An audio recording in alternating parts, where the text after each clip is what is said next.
दोस्तों आज मैं आप सभी को बताने वाली हूँ एक लगभग 27 से 28 साल के करीब उम्र का एक लड़का होता है दोस्तों, जिस लड़के का नाम पवन होता है। दोस्तों पवन की शादी को लगभग 3 साल का समय गुजर चुका था और जब पवन की शादी को 3 साल का समय हो जाता है तो फिर उसके बाद जो पवन होता है वो अपनी पत्नी और अपने माता पिता को गांव में छोड़ करके दोस्तों वो लड़का दिल्ली शहर में पैसे कमाने के लिए चला जाता है। दोस्तों दिल्ली शहर के अंदर उसको उस लड़के को एक घर के अंदर नौकर का काम मिल जाता है। अब पवन नाम का लड़का जिस घर में नौकर का काम करता था दोस्तों, उस घर के अंदर लगभग एक 44 साल के आसपास की उम्र की एक मालकिन थी और एक उसकी बेटे की बहू जिसकी उम्र 22 से 23 साल के करीब होती है। दोस्तों दोनों ही सास बहू इस घर में अकेली रहा करती थी। उनके जो पति हुआ करते हैं वो अपने बिजनेस के सिलसिले में अक्सर ही शहर से बाहर ही चले जाया करते थे। वो दोनों सास बहू यानी कि दोनों ही महिलाएं अपने पति के प्यार से जो है वो खुश नहीं थी, उन्हें वो मिलता नहीं था, क्योंकि दोस्तों जो दोनों महिलाओं के पतियों का प्यार था वो समय से मिल नहीं पा रहा था, जिसके चलते वो दोनों महिलाएं तो परेशान हो ही रही थी और साथ में उसी वक्त इस लड़के की एंट्री हो जाती है, यानी कि पवन नाम के लड़के की एंट्री हो जाती है। अब पवन दोस्तों गांव का लड़का रहने वाला था, तो वो काफी देखने में स्मार्ट भी था, नौजवान भी था और काफी हट्टा कट्टा भी था। और इसकी शरीर की खूबसूरती को देखकर, उसकी हैंडसम और स्मार्टनेस को देख करके जब दोनों सास बहू इसे देखती है तो फिर धीरे धीरे दोनों जो सास बहू होती है वो इस लड़के को अपने जाल में फंसाना शुरू कर देती है और इसी तरह से समय निकलते जाता है। और फिर एक दिन ऐसा भी आ जाता है कि ये दोनों सास बहू जो है वो रात के समय लगभग 11-12 बजे के आसपास ये मौका देखकर, जब इनके पति घर पर नहीं थे, तो ये मौका देख करके दोनों ही सास बहू अपने कमरे से निकल करके सीधा अपने नौकर के कमरे में चली जाती है। और जब नौकर के कमरे में ये दोनों जाती हैं महिलाएं, तो फिर जो होता है वो यकीनन आपके भी सुन करके होश हो जाएंगे, जो कुछ उस महिलाओं ने उनके साथ किया था। और जब उस रात ये नौकर के कमरे में जाती है और फिर उसके बाद ये जो नौकर है वो इन दोनों ही महिलाओं के साथ कुछ ऐसा काम करता है और कुछ इस तरीके से करता है कि जब आप सुनेंगे तो फिर आपके भी पैरों तले से जमीन खिसक जाएगी। आखिर दोस्तों इस नौकर ने उन दोनों महिलाओं के साथ, दोनों ही सास बहू के साथ दवा खा करके ऐसा कौन सा काम किया था जिस काम को करने के बाद ये दोनों महिलाएं जब कमरे से बाहर निकली तो फिर इनसे ठीक से चला भी नहीं गया। सारी जानकारी मैं आप सभी को इस वीडियो में आज बताने वाली हूँ, तो इसीलिए आपसे बस मेरी एक ही रिक्वेस्ट है कि आप सभी लोग इस वीडियो को पूरा जरूर देखिएगा, बिल्कुल भी स्किप मत कीजिएगा। और अगर आप स्किप करके देखेंगे तो शायद इस कहानी का असली मतलब और आप इस कहानी से कुछ समझ नहीं पाएंगे। तो दोस्तों वीडियो को जरूर पूरा देखिएगा और अगर वीडियो पसंद आ जाए तो वीडियो को एक लाइक कर दीजिएगा, चैनल को भी सब्सक्राइब कर दीजिएगा। दोस्तों हमारी आज की जो कहानी आपको जो सुनाने जा रही हूँ, इस कहानी की जो शुरुआत होती है दोस्तों वो ऐसे होती है कि ये कहानी एक्चुअली में दिल्ली से शुरू होती है, लेकिन दोस्तों जो लड़का होता है वो तो राजस्थान का रहने वाला था, यानी कि राजस्थान के अंदर उसका जो गांव पड़ा था वो था। दोस्तों पवन ने जिस घर में जन्म लिया था वो एक काफी नॉर्मल परिवार था, यानी कि पवन के जो माता पिता थे वो लगभग उनके पास 3-4 एकड़ जमीन थी। 3-4 एकड़ से जमीन से ही जिसके माता पिता जो वो खेती बाड़ी करके अपना जीवन चला रहे थे और उन्हीं से उनका घर का खर्चा भी अच्छे तरीके से चल जाया करता था। हालांकि पैसे के रूप से उतनी इतनी ज्यादा कोई तकलीफ नहीं थी, क्योंकि खेती बाड़ी से उस समय ये अच्छा खासा पैसा कमा रहे थे और इनके परिवार को उसी से अच्छे से भरण पोषण भी चल रहा था। अब दोस्तों इसी तरीके से जो पवन होता है वो अपने माता पिता के साथ जो है वो धीरे धीरे बड़ा होने लगता है। पवन को अपने घर में किसी ऐसी चीज की कोई कमी थी ही नहीं, क्योंकि जो खाने पीने की चीज थी वो तो उसे उसके मन मुताबिक मिल जाया करती थी। क्योंकि सबसे बड़ी बात पवन के लिए ये थी कि पवन जो था वो अपने माता पिता का इकलौता बेटा था। अब आप सभी ये बात जानते ही हैं कि जिन माता पिताओं के पास एक ही बेटा है या एक ही लड़की होती है तो भाई सीधी सी बात है कि उसे हर चीज जो है वो टाइम से मिल ही जाती है। और इसी तरीके से दोस्तों जो भी छोटी मोटी चीजें होती थी या जो उनकी ख्वाहिश होती थी पवन की, वो सारी चीजें उसके माता पिता उसके लिए जरूर करते थे, बल्कि अपनी औकात से बढ़कर के भी उसके लिए सारी ख्वाहिशों को पूरा करने की कोशिश करते हैं। अब समय जो था वो धीरे धीरे ऐसे ही बीतता जाता है और दोस्तों समय के साथ जो पवन की उम्र होती है वो लगभग 21-22 साल के करीब हो जाती है। जब पवन की उम्र लगभग 21-22 साल के करीब आ जाती है तो पवन के जो पिता हैं वो उसके लिए रिश्ता देखना शुरू कर देते हैं, यानी कि इसकी शादी की बात वो चलाना स्टार्ट कर देते हैं। लगभग 2 से 3 महीने के समय बीतने के बाद और 2 से 3 महीने के समय बीतने के बाद पवन के लिए एक बहुत सुंदर और अच्छी लड़की मिल भी जाती है। दरअसल लड़की का जो नाम था वो रूपा था और अगर उसकी उम्र की मैं अगर बात करूं तो रूपा की उम्र लगभग 21 साल के करीब होती है, यानी कि दोनों लड़की और पवन की उम्र लगभग एक दूसरे के समान ही थी। और रूपा के माता पिता भी लड़के अपने बेटे के लिए ढूंढ रहे थे। और जब ये पवन के पिता वहां पर जाते हैं, लड़की को देखते हैं, लड़की दिखने में काफी सुंदर, संस्कारी थी और अच्छे घर से थी। तो पवन के पिता को लगा कि ये लड़की ही उनके बेटे के लिए सही रहेगी। और फिर उसके बाद दोस्तों दोनों रिश्तेदार आपस में बातचीत करते हैं। पवन के पिता कहते हैं कि मैंने आपकी लड़की को तो देख लिया है, तो अब आप ऐसा करिए कि आप भी चल करके मेरे घर में लड़के को देख लीजिए। उसके बाद दोस्तों जो लड़के वाले थे, जो भी लड़के के पिता माँ सदस्य जो भी थे, वो पवन के घर पर आते हैं, पवन को देखते हैं और फिर पवन को देखने बाद पहले ही नजर में उन्हें वो पसंद आ जाता है। क्योंकि जो पवन था वो काफी स्मार्ट और हैंडसम दिखता था और काफी हट्टा कट्टा भी था, इसकी शरीर की बनावट भी अच्छी थी, इसीलिए वो लोग तुरंत ही पवन को जो है वो पसंद कर लेते हैं। दोस्तों उसके बाद पवन की शादी जो है वो रूपा के साथ होती है।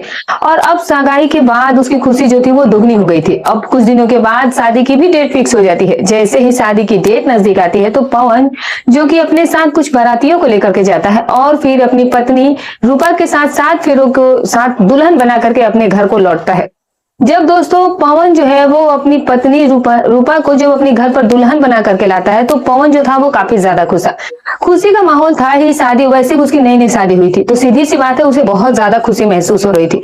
पवन जो है दोस्तों वो अपने माता पिता के साथ बहुत ही खुशी के साथ, और अब तो उसकी पत्नी भी आ गई तो और खुशहाल जीवन जीने लगा था। अब धीरे धीरे समय बीतने लगा था और अब पवन को ये नहीं पता था कि भविष्य में उसके साथ आगे चल करके क्या होने वाला है। होता क्या है दरअसल कि जब पवन की शादी को 2 साल का समय बीत जाता है तो शादी के 2 साल बाद जो पवन होता है और पवन की जो पत्नी होती है वो एक बेटे को जन्म देती है। और जो लड़का होता है दोस्तों है तो वो होते ही इतना ज्यादा वो लड़का बीमार रहने लगता है कि डॉक्टर जो है वो उसको काफी सारे इनसे पैसे भी लूटने लगे थे। लगभग कई लाख रुपए जो है वो उस छोटे से बच्चे की बीमारी में लग रहे थे। अब जितनी भी इनकी बचत थी, जितने भी पवन के माता पिता ने जोड़ करके बचाए हुए थे और जो भी आज तक इन्होंने पैसा बचाए थे वो उस बच्चे को बचाने में खर्च हो गए थे। क्योंकि आसपास के लोगों से पवन के पिता ने बहुत सारा कर्ज भी ले लिया था। तो ये कुछ ऐसी बीमारी उस बच्चे को हो गई थी जो बिल्कुल ठीक ही नहीं हो रही थी और जन्म के साथ ही उसे वो बीमारी लग गई थी। तो बच्चे को बचाना भी बहुत जरूरी था। घर में जितने पैसे थे वो तो खर्च हो ही गए, बाकी अड़ोस पड़ोस के लोगों से भी उन्होंने कर्ज ले लिया था। अब दोस्तों आखिर में जो लड़का होता है पवन का वो ठीक हो भी जाता है, ये बहुत अच्छी बात होती है। पवन के पिता कहते हैं कि बेटा पैसे तो हमारे खर्च हो गए लेकिन हमारा बच्चा बच गया, वही हमारे लिए बहुत बड़ी बात है। पवन भी इस बात से बहुत खुश था और अपने पिता के साथ जो भी खेती बाड़ी का काम करता था वो साथ में मिलकर के किया करते। लेकिन दोस्तों आज के समय में आपको पता है कि खेती बाड़ी के अंदर इतनी ज्यादा उनकी बचत नहीं हो पा रही थी, क्योंकि फसल जो है वो कहीं ना कहीं किसी वजह से खराब हो जाती है। और इसी के चलते अब 1 साल से पवन की खेती बाड़ी में भी अब कोई दम नहीं रह गया था। वहां से जो पैसे आ रहे थे वो भी अब बहुत कम हो गए थे। और दूसरी बात है कि वो अड़ोस पड़ोस के लोगों और रिश्तेदारों से भी पैसे ले रखे थे तो उन्होंने भी पैसे मांगना शुरू कर दिया। और तीसरी बात, अब जो घर का खर्चा था वो भी ठीक से नहीं चल रहा था। जब इतनी सारी परेशानियों से पवन जब रूबरू होता है तो फिर पवन के दिमाग में एक आइडिया आता है। वो सोचने लगता है कि यार अब तो मुझे लगता है कि मुझे इस घर को छोड़ करके बाहर पैसे कमाने के लिए जाना ही होगा, वरना ऐसे हमारी जिंदगी नहीं चलेगी। अगर मैं ऐसे ही घर पर पड़ा रहा तो मुझे यकीन है कि एक दिन ऐसा भी समय आ जाएगा कि जब मेरे पास कुछ भी नहीं होगा। मैं अपने परिवार को, मैं अपने माता पिता को और अपने बच्चे को कैसे संभालूंगा, क्योंकि अब उनके सर के ऊपर बहुत ज्यादा कर्जा भी हो गया था और अब खेती बाड़ी से भी उन्हें वो पैसा नहीं मिल पा रहा था। बीवी बाल बच्चे हो गए थे तो उनका भी खर्चा बढ़ गया था। ऐसे में पवन के पास सिवाय कमाने का दूसरा कोई ऑप्शन बचा नहीं था और उसे किसी भी तरह से अपने परिवार का भरण पोषण जो है वो अच्छे से करना था।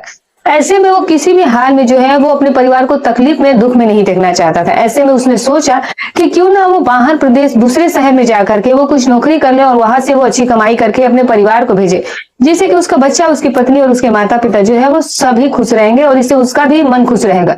और आखिर में अब दोस्तों होता क्या है कि जो पवन होता है वो अपने एक दोस्त से बात करता है और फिर अपने वो दोस्त से कहता है कि यार इस तरीके की मेरी जिंदगी हो रही है, जितने भी सारे पैसे थे वो भी खर्च हो गए, कुछ रिश्तेदारों पड़ोसियों से भी उधार ले लिए और अब मुझे लगता है कि मुझे कमाने के लिए इस घर से निकलना ही होगा। मैं तो ऐसे कभी गांव को छोड़कर गया नहीं हूँ, तो तुम ऐसा करो कि मेरे लिए काम करके, बात करके किसी से काम की व्यवस्था करा दो। तो पवन का दोस्त पवन से कहता है कि यार अभी तो कोई काम नहीं है, लेकिन तुम 2-4 दिन रुको, जैसे ही मेरे पास काम के बारे में पता चलेगा मैं तुमको सबसे पहले बताऊंगा। पवन अपने दोस्त के फोन का आने का इंतजार करता है। लगभग 215 दिन का समय बीत जाता है और 15 दिन का समय बीतने के बाद दोस्तों पवन के दोस्त का फोन उसके पास आ जाता है। पवन जो होता है वो अपने दोस्त के फोन को देख करके काफी ज्यादा खुशी से वो फोन को उठाता है और फिर पवन का दोस्त उसे कहता है कि यार इस तरीके से दिल्ली के अंदर एक काम है और काम एक घर का है, एक नौकर का, और मालिक ने मेरे पास फोन किया था क्योंकि वो पुरानी मेरी उनसे कुछ जान पहचान थी, जानकारी थी और उनसे मेरी पहले भी बात होती थी, तो तुम बोलो अगर वहां पर काम करना चाहोगे तो पवन कहता है कि आखिर मुझे सैलरी कितना मिलेगी, तो उसे बताया जाता है कि लगभग तुम्हें 15,000 रुपए महीने के दिए जाएंगे और जो भी खाना पीना रहने की जो भी व्यवस्था होगी वो सब कुछ वहां पर फ्री होगी। पवन कहने लगता है कि ऐसा काम मुझे जिंदगी में फिर दोबारा मिलेगा नहीं, तो तुम ऐसा करो कि अपने मालिक को मेरे बारे में बता दो और मेरा नंबर उन्हें दे दो। पवन का दोस्त जो होता है वो मालिक को पवन का नंबर दे देता है। अब दोस्तों थोड़ी ही देर के बाद इसके होने वाले मालिक का इसके पास पवन के पास फोन आता है। पवन जैसा ही फोन उठाता है उसके बाद मालिक से बातचीत करता है, तो फिर ये काम के लिए हामी भर देता है और फिर ये मालिक के घर का एड्रेस ले लेता है। पवन को इससे काफी ज्यादा खुशी हुई थी कि चलो अब मैं पैसे कमाने के लिए कम से कम बाहर जा रहा हूँ। और उसके बाद दोस्तों जो पवन होता है वो अपनी पत्नी को और अपने माता पिता और अपने बच्चों को छोड़कर, गाँव को छोड़ करके सीधा वो अपना बैग उठा करके दिल्ली शहर के अंदर पैसे कमाने के लिए पहुंच जाता है। और जहां उसके मालिक का उसने जो एड्रेस लिया था वो उसी एड्रेस के आगे जाकर के खड़ा हो जाता है और फिर दरवाजे की घंटी बजाता है।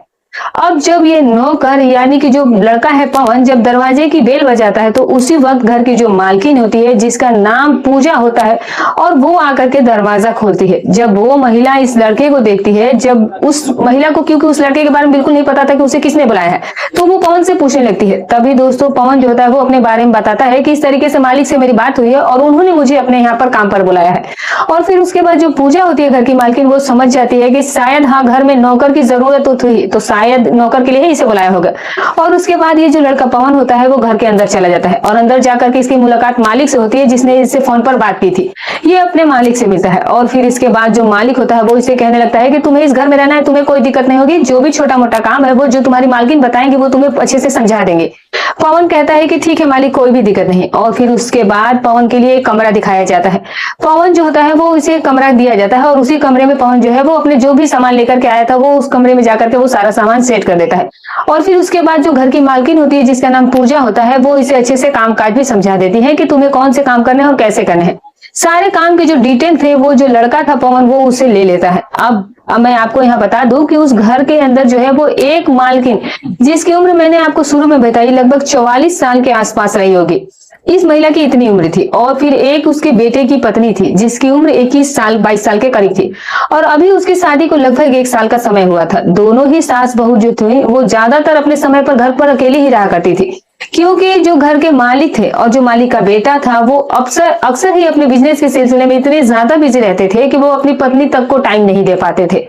और आप सभी लोग इस बात को अच्छी तरीके से जानते हैं कि जो लोग बिजनेसमैन होते हैं वो अपने घर पर जो है वो बहुत कम ध्यान दे पाते हैं, उन्हें पैसों के अलावा और कुछ दिखता ही नहीं है। कुछ ऐसे बिजनेसमैन भी होते हैं और इसी तरह से ये दोनों महिलाएं, ये जो दोनों सास बहू होती है वो अपने पतियों के प्यार से इतनी ज्यादा परेशान हो गई थी कि उन्होंने बस यही ठान रखा था कि अगर हमें बाहर छुट्टी दे दिया जाए तो फिर हम किसी भी बाहर के लड़के से दोस्ती कर लेंगे। लेकिन दोनों महिलाओं को बाहर जाने की बिल्कुल भी मंजूरी नहीं थी, वो दिन भर अपने घर के ही अंदर रहा करती थी। अब इसके बाद जो घर के जो मालिक थे वो तो अपने बिजनेस के सिलसिले में बाहर रहते थे और कभी कभार घर पर आते थे और आकर के कभी कभार इनसे बातचीत करते थे, तो कुछ ही मिनटों के अंदर ये जो है उनके साथ जब रिश्ता बनाते थे तो ये डिस्चार्ज हो जाते थे और इनकी पत्नियां इनसे कभी खुश नहीं हो पाती थी। धीरे धीरे दोस्तों समय बीतने लगता है। इस पवन नाम के लड़के को उस घर में रहते हुए लगभग 6 महीने का समय गुजर जाता है और पिछले 6 महीने से दोस्तों इन दोनों महिलाओं ने इस पवन के बारे में ऐसी कोई बातें अपने मन में नहीं सोची थी कि ये दोनों महिलाएं इस नौकर के साथ ऐसा कोई काम भी भविष्य में करेंगे। लेकिन धीरे धीरे जब इन दोनों महिलाओं की नजरें इस पवन नाम के लड़के पर जब जाने लगती हैं तो फिर ये दोनों ही महिलाएं अपने दिमाग में इस बात को बैठा लेती हैं कि यार ये जो लड़का है ये हमारे काम का हो सकता है, क्योंकि जो पवन होता है वो देखने में स्मार्ट तो था ही और साथ में जो इसकी शरीर की बनावट थी ये काफी ज्यादा अच्छी थी, काफी हट्टा कट्टा था। कोई भी लड़की और कोई भी महिला इसे देख करके बिल्कुल ही अट्रैक्ट हो जाती, कुछ ऐसा ही इसका जो था वो पर्सनालिटी ही थी और बिल्कुल भी कहीं से किसी के घर का नौकर नहीं लगता था। वो इतनी ज्यादा खुद को फिट भी रखे हुए था, जाहिर सी बात है वो अच्छा खासा खाना पीना उसका सब कुछ बहुत अच्छा था और जिसकी वजह से उसका शरीर जो था वो काफी अच्छा था, हट्टा कट्टा था और काफी ज्यादा वो लगता था जैसे कि कोई बहुत ही फिटनेस मेंटेन करने वाला लड़का। हालांकि वो गांव में रहने वाला लड़का ऐसा कुछ भी नहीं करता था, लेकिन फिर भी भगवान ने उसकी ऐसी शरीर बनाई ही थी कि वो दिखने में काफी स्मार्ट था।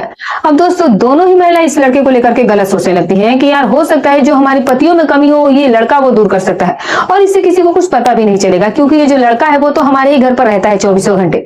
अब इसके बाद दोस्तों होता क्या है कि जो पवन होता है वो आराम से अपना काम कर रहा था। बहू चाहती थी कि ये मेरा हो जाए और सास चाहती थी कि ये मेरा हो जाए, लेकिन दोनों ही सास बहू को नहीं पता था कि वो दोनों ही उनके चक्कर में पड़ी हुई थी। बहू सास से डरती थी कि अगर सास को गलती से भी पता ना चलना चाहिए, और जो सास थी वो बहू से डर रही थी कि अगर इस लड़के से किसी भी तरह की मैंने बात की और बहू ने देख लिया तो फिर सारा जो है वो समस्या, वो प्रॉब्लम खड़ी हो जाएगी।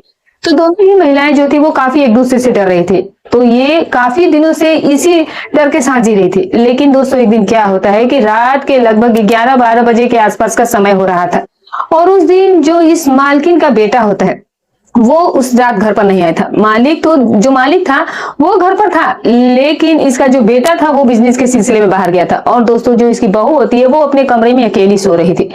जब उस महिला को लगा कि यार आज मेरा पति जो है वो तो घर पर है नहीं, और मेरी सास जो है वो तो आज ससुर के साथ बिजी रहेगी, तो क्यों ना आज मुझे पवन के कमरे में जाने का बहुत ही अच्छा मौका मिला है।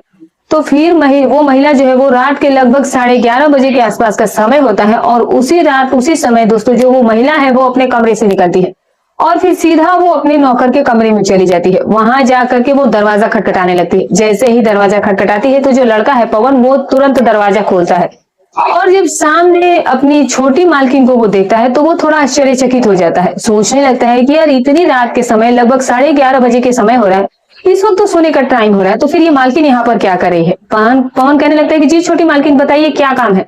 तो दोस्तों जो मालकिन है वो कहने लगती है कि काम तो कुछ नहीं है, बस मुझे तुमसे कुछ बात करनी है। पहले तुम दरवाजों को पूरी तरह से बंद करो। और फिर उसके बाद दोस्तों ये जो लड़का होता है, जो पवन होता है, इसके हाथ पैर भी कांप रहे थे। ये इसे महसूस रहता है जैसे कुछ न कुछ गड़बड़ है, लेकिन फिर भी ये दरवाजा बंद कर देता है। और दरवाजा बंद करने के बाद फिर इस महिला से पूछने लगता है कि मालकिन आखिर बात क्या हो गई, आप मुझे बताइए तो सही, क्या मुझसे कोई गलती हो गई या फिर कोई और बात है। तभी दोस्तों ये जो महिला होती है वो उससे कहने लगती है कि तुम्हें क्या बताऊं, तुम्हें तो पता है कि तुम्हारे जो छोटे मालिक है वो हमेशा ही अपने बिजनेस के सिलसिले में घर से बाहर ही रहते हैं, और जब कभी कभार वो घर पर भी आते हैं, और मेरे से जब उनकी मुलाकात होती है, वो मेरे साथ जब समय बिताते हैं, तो फिर मेरा जो पति है वो कुछ ही देर के अंदर ढेर हो जाता है। इस बात को दोस्तों जब ये लड़का पवन सुनता है तो फिर ये अपनी छोटी मालकिन से कहता है कि मालकिन बात तो आप बिल्कुल सही करिए, लेकिन मैं इसमें आपकी क्या मदद कर सकता हूँ।